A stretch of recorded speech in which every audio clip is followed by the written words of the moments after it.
Hebrews 9. Then indeed even the first covenant had ordinances of divine service and earthly sanctuary.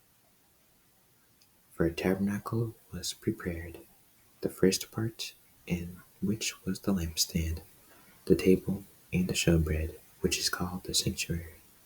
And behind the second veil, the part of the tabernacle which is called the Holiest of All, which had the golden censer and ark of the covenant overlaid on all sides with gold, in which were the golden pot that had the manna, Aaron's rod that budded, and the tablets of the covenant, and above it were the cherubim of glory, overshadowing the mercy seat.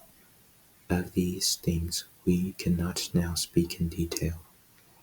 Now when these things had been thus prepared, the priests always went into the first part of the tabernacle, performing the services, but into the second part the high priest went alone once a year, not without blood, which he offered for himself and for the people's sins committed in ignorance. The Holy Spirit indicating this, that the way into the holiness of all was not yet made manifest while the first tabernacle was still standing. It was symbolic for the present time in which both gifts and sacrifices are offered, which cannot make him who performed this service perfect in regard to the conscience, concerned only with foods and drinks, various washings, and fleshly ordinances imposed until the time of reformation. But Christ came as high priest of the good things to come, with the greater and more perfect tabernacle not made with hands, that is, not of this creation, not with the blood of goats and cows, but with his own blood he entered the most holy place once for all, having obtained eternal redemption. For if the blood of bulls and the goats and the ashes of a heifer, sprinkling the unclean, sanctifies for the purifying of the flesh, how much more shall the blood of Christ, who through the eternal Spirit offered himself without spot to God, cleanse your conscience from dead works to serve the living God? And for this reason he is the mediator of the new covenant by means of death, for the redemption of the transgressions under the first covenant, that those who are called may receive the promise of the eternal inheritance.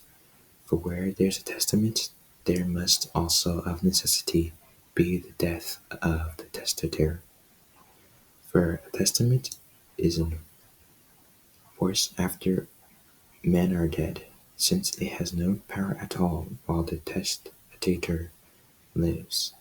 Therefore, not even the first covenant was dedicated without blood, for when Moses had spoken every precept to all the people according to the law, he took the blood of calves and goats with water, scarlet wool, and hyssop, and sprinkled both the book itself and all the people, saying, "This is the blood of the covenant which God has commanded you." Then likewise he sprinkled with the blood. Then likewise he sprinkled with blood both the tabernacle and all the vessels of the ministry, and according to the law, almost all things are purified with blood, and without shedding of blood there is no remission. Therefore it was necessary that the copies of the things in the heavens should be purified with these, but the heavenly things themselves with better sacrifices than these. For Christ has not entered the holy places made with hands, which are copies of the true, but into heaven itself, now to appear in the presence of God for us. Not that he should offer himself often, as the high priest enters the most holy place every year with blood of another, He then would have had to suffer often since the foundation of the world. But now, once at the end of the ages, he has appeared to put away sin by the sacrifice of himself. And as it is appointed for men to die once, but after this to judgment, so Christ was offered once to bury the sins of many. To those who eagerly wait for him, he will appear a second time, apart from sin, for salvation.